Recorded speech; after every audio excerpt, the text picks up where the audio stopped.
அன்பான உறவுகளுக்கு வணக்கங்க. வீட்ல சொல்லிக்காம வர்றது பொண்ணுக்கு அழகு இல்லங்க. அவங்க எப்பேர்ப்பட்டவங்களா இருந்தா என்னங்க? புள்ளைங்க 2யும் விட்டுட்டு வராங்க. ஆனா, இந்த ரேவதி பண்ணது தப்பு தானுங்களே! என்ன பொறுத்தவரைக்கும் தப்பு தான். ஆனா, அப்படியே தப்பே பண்ணாலும் வீட்லயாவது அம்மா கேக்குதுல்ல, "ஏண்டி உன் புருஷனுக்கு உன் வீட்ல சொல்லிட்டு தானே வந்திருக்க? தெரியும்ல?" அப்படிங்கையில, அப்போதைக்காவது சொல்லியிருக்கணும். தெரியாம தாம்மா வந்தேன் அப்படின்னுட்டு, ஆனா மாமியார விட அம்மா மேல பயம். சொல்லிட்டு தான் வந்தேன்" அப்படின்னு சொன்ன ஒரு பொய்யி, எவ்வளோ இடத்துல கொண்டாந்து விட்டுருக்கு பார்த்தீங்களா? இப்ப சுரேஷுகிட்ட தங்கராஜ் பேச, "இங்க நான் வந்திருக்கிறேன். வீட்ல தான் இருக்கேன்னு" பேச, அக்காவும் இங்க தான் இருக்குன்னு சொல்ல, அம்புட்டுதான். அவன் சும்மாவே சைக்கோ. சலங்க கட்டி விட்டான் சுரேஷு. "சரிம்மா மாப்பிள நீ ஒரு இடத்துக்கு போ" அப்படின்னு சொல்லிட்டு அனுப்பி வச்சுட்டு, நேரா வீட்ல வந்து உட்காந்துருக்கான். மாப்பிள குரல கேட்டோன்னே அவங்களுக்கு ஒரு எனர்ஜெட்டிக் வருதுங்க மாமியாருக்கும், மாமனாருக்கும். அங்க பார்த்தா ரேவதி, "ஐய்யய்யோ! இவரு ஏன் இங்க வந்தாரு? உன்னைய கூட்டி போ வந்திருப்பாரு ரேவதி." அது மலரு, அப்ப ராணி குடுத்து அப்படியே கிஃப்ட்டெல்லாம் சந்தோஷப்பட்டு வாங்குது. என்ன ஒரு இன்னசென்ட்டான சூப்பர் நடிப்புன்னு தான் சொல்லணும். "ரேவதி, ரேவதி இங்க பாரு மாப்பிள வந்திருக்காங்க. யார் வந்திருக்கான்னு பாரு." ஐய்யய்யோ! அப்படின்னு பயத்தோட வர, அப்படி சிரிக்கிறான் பாருங்க தங்கராஜ் திரும்பிக்கிட்டு, "வாடி மவளே! என்ட்ட சொல்லிக்காமயா வந்திருக்க?" அப்படின்னு சொல்லிட்டு கிட்டக்க வர, "வா ரேவதி என்ன பண்ற?" "அ அ ஒண்ணும் இல்லங்க." "என்னடி மாப்பிள வந்திருக்காரு கேக் கொண்டாந்து குடு." அதெல்லாம் ஒண்ணும் இல்ல. வேணாம் அத்த. நான் கிளம்பணும்." அப்படிங்கிற. "ஏய் கெளம்பு." அது வந்துங்க நான் கோயிலுக்கு தான் வந்தேன்." "ஏய் ஒண்ணும் சொல்லலம்மா. நீ கெளம்பு." அப்படின்னு நல்ல பிள்ளை மாரி கூட்டிக்கிட்டு, "நான் வர்றேன்." அப்படியே யார்ட்டயும் சொல்லிக்கலங்க. அப்படியே பொம்மேரியன் குட்டி மாரி டக்கு டக்குன்னு பின்னாடி ஏறி போக, போறவன் என்ன பண்றான், செம்ம காண்டாறாங்க. செம்ம குடுப்பு. அங்கிட்டு போய் தனியா நிப்பாட்டிட்டு, இப்படியே மொறச்சு பாக்க, "இல்லங்க நான் கோயிலுக்கு தாங்க வந்தேன்." "ஏய்! நீ பொய் சொல்றேன்னு எனக்கு நல்லா தெரியும்டி.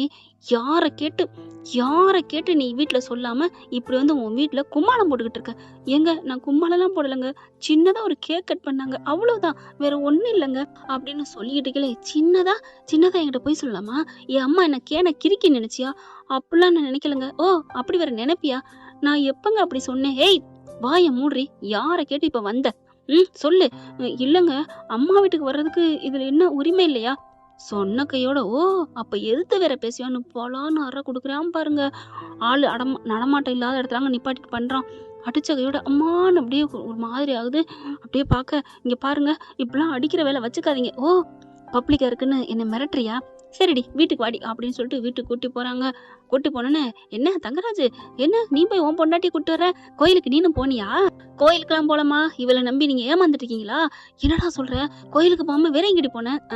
"அவ ஆத்தா வீட்ல போய் கும்மாளம் போட்டுட்டு இருக்கா தெரியுமா?" "அப்படிலாம் பேசாதீங்க."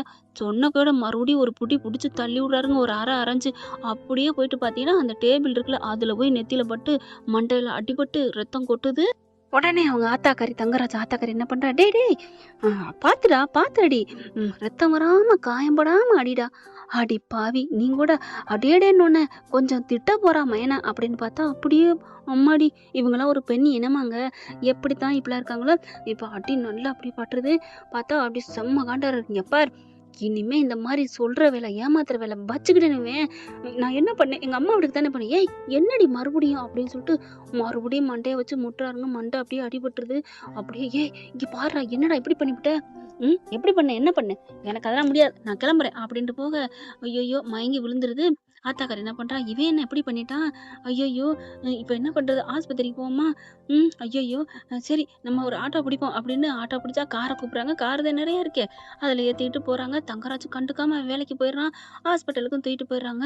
நல்லா கட்டெல்லாம் போட்டுறாங்க. ட்ரீட்மெண்ட் பண்ணிட்டு இருக்காங்க. பார்க்கவே பாவமா இருக்கு ரேவதிய. நல்ல மனசுக்காரிங்க ரேவதி. அவளுக்கு இப்படி ஒரு கொடுமையா நடக்குன்னு ஆஸ்பத்திரியில ட்ரீட்மெண்ட் பண்ணிட்டு இருக்காங்க. இங்க பார்த்தா மதியோட அப்பாவுக்கு கொஞ்சம் ஹார்ட் ப்ராப்ளம். வலி வந்துருது. அதனால ஆஸ்பத்திரிக்கு தூக்கிட்டு போயிடுறாங்களா. இப்ப மதியக்கும் கால் பண்ணி சொல்லிடுறாங்க. அவங்க வீட்ல மலர்கிட்ட சொல்றாங்க, "நான் கிளம்புறேன்." "ஐயையோ! அத்தைகிட்ட சொல்லிட்டு போ. இல்லைன்னா ஏதாவது பிரச்சனை ஆயிரும்."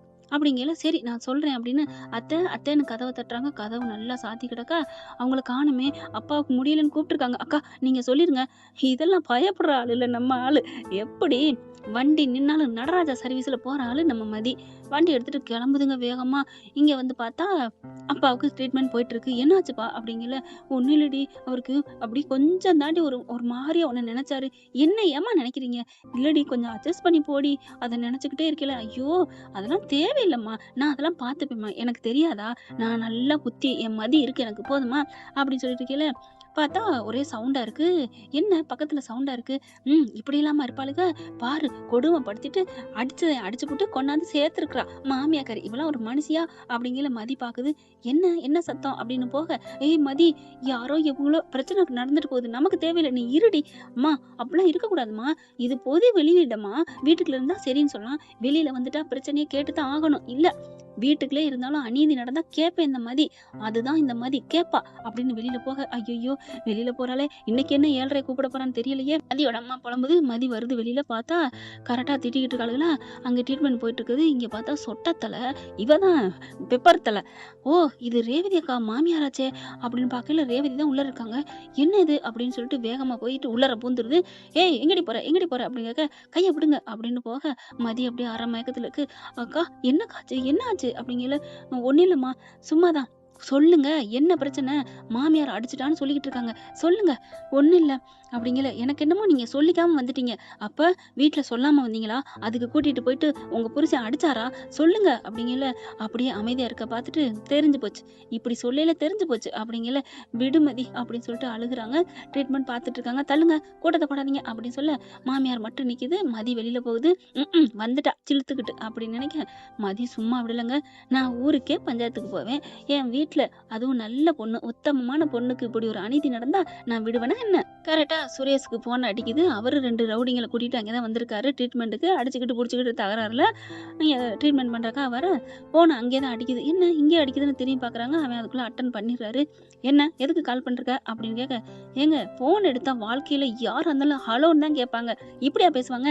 சரி விடு, இப்ப என்ன, ஹலோ சொல்லிட்டேன் போதுமா அப்படிங்கல. என்ன பொசுக்குன்னு ஹலோ சொல்லிட்டீங்க. ஆமா நீ விட மாட்ட, இதுக்கு ரூல்ஸ் பேசுவ, உனக்கு பேசாம மதின்னு பேர் வச்சதுக்கு ரூல்ஸ் ராணின்னு பேர் வச்சிருக்கலாம் அப்படிங்கல. இங்க பாருங்க இதெல்லாம் அப்புறம் பேசிக்கலாம், எனக்கு முக்கியமா ஒரு கம்ப்ளைண்ட் கொடுக்கணும். கம்ப்ளைண்டா இந்நேரத்துலயா, வீட்லயா, யார் பேர்லமா, எங்க அம்மா பேர்லயா எங்க அப்பா பேர்லயா? நான் ஒண்ணு அங்க இல்ல, வெளியில வந்திருக்கேன். அதான் ஆஸ்பத்திரியில நேருக்கு நேரம் பார்த்துக்கிட்டு தான் இருக்காங்க. சுரேஷ் வந்து மதியை பார்க்கல, ஆனா மதி சுரேஷை பார்த்துட்டாங்க. சரி என்ன கம்ப்ளைண்ட்? ஒரு புருஷங்காரன் பொண்டாட்டியை போட்டு அடின்னு அடிச்சிருக்கான். இது உங்க கண்ணில் பட்டுருச்சா? சரி சொல்லு, யாரு, எந்த ஊரு, பேரு, ஏரியா சொன்னா கண்டிப்பா எடுப்பீங்களா இல்ல எடுக்க மாட்டீங்களா? ஹலோ எது சொன்னாலும் நியாயம் இருந்தா எடுப்பேன். இது நியாயம்தான். சரி பொண்டாட்டி எதுக்கு அடிக்கணும் அவன் அப்படிங்கல. புருஷன் வீட்டுல சொல்லாம பிறந்த வீட்டுக்கு வந்திருக்கா ஒரு ஃபங்க்ஷன் சொல்லிட்டு அப்படின்னு மதி சொன்னோன்னே, சொல்லாம வந்தா சும்மா கொஞ்சுவாங்களா? தப்பு தானே. இங்க பாருங்க, சொல்லாம வரணும், அந்த அளவுக்கு அந்த வீட்டுல கொடுமைத்தனம் நடக்குது. அவங்க நல்லபடியா இருந்தா ஏன் சொல்லாம வரணும்? சரிங்க அப்படியே இருக்கட்டும், சொல்லாம வந்து தப்பு தான் இல்லைங்களா, அதுக்காண்டி உயிர் போற அளவுக்கு அடிப்பாங்க, அது தப்பு தான் அப்படிங்கிறாங்க. கண்டிப்பா நீங்க ஆக்ஷன் எடுக்கணும், பாத்தீங்கன்னா நீங்களே உயிரை விட்டுருவீங்க, அந்த அளவுக்கு இருக்கு அப்படிங்கல. சரி பேரை சொல்லு, ஊரை சொல்லு அப்படிங்கல. பேரா? பேரு ரேவதி அப்படிங்கிறாங்க. ரேவதியா? என்ன சொல்ற அப்படிங்கல. புருஷன் பேரு தங்கராஜ் அப்படிங்கல. ஏய் என்ன சொல்ற, பொய் சொல்றியா? எங்க அக்காவை எங்க மாமா ஒண்ணு அடிக்க மாட்டாரு. அது என்ன உங்க மாமா மட்டும் அடிக்க மாட்டாரு, அடிக்கிறத பாத்துட்டா என்ன பண்ணுவீங்க சொல்லுங்க அப்படிங்கல. நீங்க சொன்னீங்கல்ல நான் கம்ப்ளைண்ட் எடுக்கிறேன்னு, இப்ப நீங்க எடுத்து ஆகணும். ஏய் அதெல்லாம் முடியாது, போனை வை. ஹலோ ஹலோ ஹலோ, போனெல்லாம் வைக்க முடியாது, நீ வை அப்படின்னு சொல்லி வைக்க, டான்னு முன்னாடி வச்சுட்டு நிமிர்றாரு. மதி நிக்குது. ஏய் என்ன நீ இங்கே நிக்கிற, நீ வீட்டுல இல்லையா? எங்க அப்பாவுக்கு முடியலன்னு இங்க வந்திருக்கோம். ஓ அதுக்கு வந்திருக்கியா, சரி விடு அப்படின்னு அங்கிட்டு திரும்ப, ஹலோ ஹலோ நான் தான் சொன்னேன்ல எங்க அப்பாவுக்கு மட்டும் உடம்பு சரியில்லை, நான் சொன்னேனே அந்த பொண்ணு அதுக்கும் உடம்பு சரியில்லாம இங்கதான் சேர்த்திருக்காங்க. எங்க அக்காவுக்கு என்ன, எங்க அக்காவுக்கு என்ன? ஓ பரவாயில்லையே புரிஞ்சுக்கிட்டீங்களே. ஏய் தள்ளு, எங்க இருக்காங்க எங்க அக்கா அப்படிங்கல. தான் அந்த நம்பர்ல தான், அந்த வார்டுல தான் அப்படி சொல்ல ஓடுறாரு. மாமியா பார்த்தோன்னே அப்படியே ஒரு மாதிரி ஆகுது. மருமகிட்ட திரும்பிக்கிறது. அக்கா என்னக்காச்சு என்னக்காச்சு அப்படின்னு சொல்ல, அப்படியே ஒண்ணு சொல்லாம தவிக்க, அப்படியே மதியை பாக்குறாங்க. நான் எல்லாத்தையும் சொல்லிட்டேன் அப்படிங்கல. ஏன் மதிய சொன்ன, அப்புறம் கூட பிறந்தவங்களுக்கு தெரியணும் அவங்க என்னென்ன பண்ணாங்கன்னு, நீ சும்மா இருக்கா அப்படின்னு மதி சொல்ல, அப்படி பாக்குறாங்க. அக்கா என்னக்கா கட்டு காயம் இம்புட்டு அப்படியே அந்த சம்மரி எடுத்து பாக்குறாரு. என்னக்கா அப்படிங்கல. ஒண்ணு இல்லடா, கீழே உன் அக்கா கீழே விழுந்துட்டா அப்படிங்கல. பாக்குறாங்களா, கொஞ்சம் இருங்கத்த அப்படின்ட்டு. என்ன ரேவதி, அவரு சொல்லாம வந்தக்காண்டி அடிச்சுட்டாரு. சொல்லாம போனா கொஞ்சுவாங்களா? ஐயோ அத்தை இருங்கத்த அப்படின்னு சொல்லிட்டு, ஏன் ரேவதி அக்கா அப்படிங்கல. விடுடா போயிட்டு போகுது விடு, நான் அடி வாங்குறதுன்னு பொழப்பு இருக்கு, என் தலையெழுத்து அப்படிங்கல. அப்படியே ஒரு மாதிரியா நிக்க, ஹலோ இதெல்லாம் எனக்கு தெரியாது, நான் கம்ப்ளைண்ட் தர்றேன், என் நாத்தனாவை அடிச்சு போட்டான், என் நாத்தனா புருஷன், வேணும்னா மாமியார் பேரையும் கூட சைட்ல சேர்த்துக்கங்களேன். ஏய் ஏய் நில்லுடி, எதுக்குடி என் பேரை சேர்க்க சொல்ற? அது என் மயந்தான் அடிச்சான், நான் இங்க அடிச்சேன் அப்படின்னு சொல்ல, ஒத்துக்கிட்டீங்களா அப்படின்னு செம்மையா விட்டு விளாசுறாங்க மதி. சரி விடு, இப்போ எதுக்கு இந்த பிரச்சனைலாம் விட்டுறேன். அதெல்லாம் முடியாது, எப்படி விட முடியும்? என் நாத்தனாவை அடிச்சதை நான் பார்த்துட்டு இருக்க முடியுமா என்ன? கம்ப்ளைண்ட் நான் கொடுக்குறேன், நீங்கள் எடுக்கிறீங்க. ஐயோ மதி மதி ப்ளீஸ் ப்ளீஸ், அவர் மாமா, அவரை கொண்டே கம்ப்ளைண்ட் கொடுத்து உள்ளர வைக்க முடியுமா? ஓ மாமானா அவருக்கு என்ன கொம்பா? பாருங்க உங்கள் அக்கா எவ்வளோ அடிபட்டு கிடக்குறாங்க. அப்படியே அம்மா அப்படின்னு வேதனையை கிடக்க, எனக்கு அதெல்லாம் தெரியுது மதி, எனக்கு தெரியாமல் இல்லை. அப்புறம் இதுவும் ஒரு பிரச்சனையாகும். அப்புறம் என்னவே இப்போ கம்ப்ளைண்ட் கொடுத்தாதான் கொஞ்சமாவது பயம் இருக்கும். அப்படி கீழே பார்க்குது. ஏப்பா எங்கேருந்துப்பா பிடிச்ச? எங்கேருந்து? அவர் ஒன்றும் பிடிக்கல, உங்கள் மயன் தான் என்ன பிடிச்சாரு அப்படின்னு சொல்லிட்டு மதி பேச, இங்கே பாருங்க கம்ப்ளைண்ட் கொடுக்குறீங்களா இல்லையா? சரி நான் உங்கள்கிட்ட கொடுக்கல, நான் நேராக ஸ்டேஷனுக்கு போகிறேன் அப்படின்னு வெளியில் வேகமாக போக பின்னாடியே மதி மதின்னு ஓடி வராரு சுரேஷ். ப்ளீஸ் ப்ளீஸ் ப்ளீஸ் மதி, நான் தயவு செஞ்சு கெஞ்சி கேட்குறேன். அக்கா படிச்சது எனக்கு முழுக்க வருத்தம் இருக்குது. என் மாமனை நான் வச்சுக்கிறேன், நான் கண்டிப்பாக அவனை நான் சும்மா விட மாட்டேன் அப்படிங்கிற போன மதி அப்படியே நிற்கிறாங்க. என்னது நிஜமாவா? நிஜமா கேள்வி கேட்பீங்களா? கண்டிப்பாக உன் தலையில் அடித்து சத்தியமாக சொல்கிறேன், நான் கேட்பேன். அவன் நான் சும்மா விட மாட்டேன். அவனுக்கு என்ன இருக்குது அப்படிங்கிற எப்படி போய் கேட்பீங்க? பலார்னு ஓங்கி அறைவீங்களா? எனக்கு அப்படியே சந்தோஷமாக இருக்குது நினச்சி பார்க்கல அப்படிங்கிற. கண்டிப்பாக நான் கேட்குறேன், எப்படி எங்கள் அக்காவை அடிக்க போச்சுன்னு நான் சும்மா விட மாட்டேன். ப்ளீஸ் ப்ளீஸ் மதி, கம்ப்ளைண்ட்லாம் கொடுத்து பெரிய இஷ்யூ ஆக்கிறாத, உன் காலில் விழுகிறேன் அப்படின்னு சொல்லி காலில் விழுக போகிறாரு. வேணாம் அந்தளவுக்குலாம் நான் ராட்சசி இல்லை. ஓகே நீங்கள் கேட்கணும், அதை நான் பார்க்கணும், எனக்கு லைவாக ஃபோன் பண்ணுறீங்க. சரி கண்டிப்பாக கேட்குறேன் அப்படின்னு சொல்லிட்டு ஃபோன் பண்ணுறாங்களே. தங்கராஜ் எடுக்கவே இல்லை. நல்லா கடப்பான் போல இருக்கு, மட்டையாக்கிட்டு பொண்டாட்டி அடிச்சுட்டு, நாளைக்கு எனக்கு கால் பண்ணி எல்லாத்தையும் காமிக்கணும் ஓகேவா அப்படி சொல்ல, சரிங்க மேடம் அப்படிங்கிறாங்க. அப்படியே மதிக்க கொஞ்சம் இதாகுது. அப்புறம் மறுபடியும் ரேவதிட்ட போயிடுறாங்க. ரேவதிட்ட போயிட்டு பக்கத்தில் இருக்கிறாங்க, பார்த்துக்கிறாங்க. வீட்டுக்கு மலருக்கு தகவலை சொன்னால் அதுக்குள்ளே பார்த்தா எங்கே அவளை காணோம் அப்படின்னு ஆய்வுன்னு கத்துறாங்க. அவங்க அப்பா பார்க்க போயிருக்கா. எதுக்கு, ஏன் போகணும், இவதுக்கு அங்கேருந்து போகிறா? ஐயோ அத்தை விடுங்களேன்னு சொல்லையில தான் மதி அடிக்குது. இந்த மாதிரி சொன்னோன்னே பார்த்தீங்களா, அடுத்த வீட்டுக்காக போனான்னு நினச்சிங்க, இப்போ நம்ம வீட்டு பிள்ளைக்காண்டி அங்கே தான் நிற்கிறாளாம் அப்படின்னு வீடியோ காலை காமிக்க ரேவதியை பார்க்குறாங்க. ரேவதி என்னடி ஆச்சு அப்படிங்கல. இல்லைம்மா ஒன்றும் இல்லைம்மா, அதை விடுமா அப்படின்னு சொல்ல, அப்படியே பார்த்துக்கடி, ஏய் மதி என் மகளை பார்த்துக்கடி. நீங்கள் சொல்லாடி நான் பார்த்துக்குவேன் தான், வைங்க போனேன் அப்படிங்கிறாங்க. இவர் சுரேஷ் டியூட்டியெல்லாம் முடிஞ்சுட்டு மறுபடியும் அக்கா பக்கத்தில் நிற்கிறாரு. சாப்பாடெல்லாம் வாங்கிட்டு வந்து இந்தா அப்படின்னு சொல்லி கொடுக்குறாரு. மதிக்கும் கொடுக்குறாருங்க. பார்க்குது, எனக்கு வேணாம் அப்படிங்கல. ப்ளீஸ் வாங்கிக்க, ஏன் பிரச்சனை பண்ணாத, ஏன் இப்படி முறுக்கிக்கிட்டே இருக்க அப்படிங்கல. ரேவதி பார்க்குது. ப்ளீஸ் மதி, என் தம்பியை கொஞ்சம் பொறுத்து மன்னிச்சுக்க, ஏன் வாங்கிக்க, ஏன் எனக்கு ரத்தம் கொதிக்குதுக்கா, எப்படி அடிச்சிருக்காரு. சரி விடு, பாத்தியா என்னை கண்டோன்னா உங்கள் மாமியார் ஓடிட்டாங்க. சரி விடு, அவங்க அப்படித்தான், அதெல்லாம் நான் பெருசாக நினைக்கல. உங்கள் புருஷனுக்கு அடிச்சது தெரியாமல் கிடக்குறாரு மட்டையாய் தெரியுமா அப்படிங்கிறாங்க. சுரேஷும் போயிட்டு வந்தான் சொல்கிறாரு. நான் என்ன பண்ணுறது மதி அப்படி சொல்லிட்டு, ரொம்ப தேங்க்ஸ் மதி அப்படின்னு கையை பிடிக்க, எதுக்கு இல்லை எங்கள் அக்கா அப்படி பத்திரமா பார்த்துக்கிறீல்ல, விடிய நீ பார்க்குற, எனக்கு ரொம்ப சந்தோஷமாக இருக்குது அப்படிங்கிறாங்க. நாங்கள் நல்லவங்க தான் அப்படின்னு சொல்லிட்டு மதி பேச, ரேவதியும் அப்படியே ஆமாடா ரொம்ப நல்லவடா, புரிஞ்சுக்கோங்க ரெண்டு பேரும், உங்கள் மாமா மாதிரி புரிஞ்சுக்காமல் இருக்காதடா, ஒரு பொண்ணு மனசு எனக்கு தாண்டா தெரியும், ப்ளீஸ்டா அப்படின்னு கெஞ்சுறாங்க. சரிக்கா நான் பார்த்துக்கிறேங்க அப்படிங்கிறாரு சுரேஷ். என்ன ஃப்ரெண்ட், இப்படிலாம் போனால் நல்லா தானே இருக்கும், பார்க்கலாம் என்ன நடக்க போகுதுன்னு.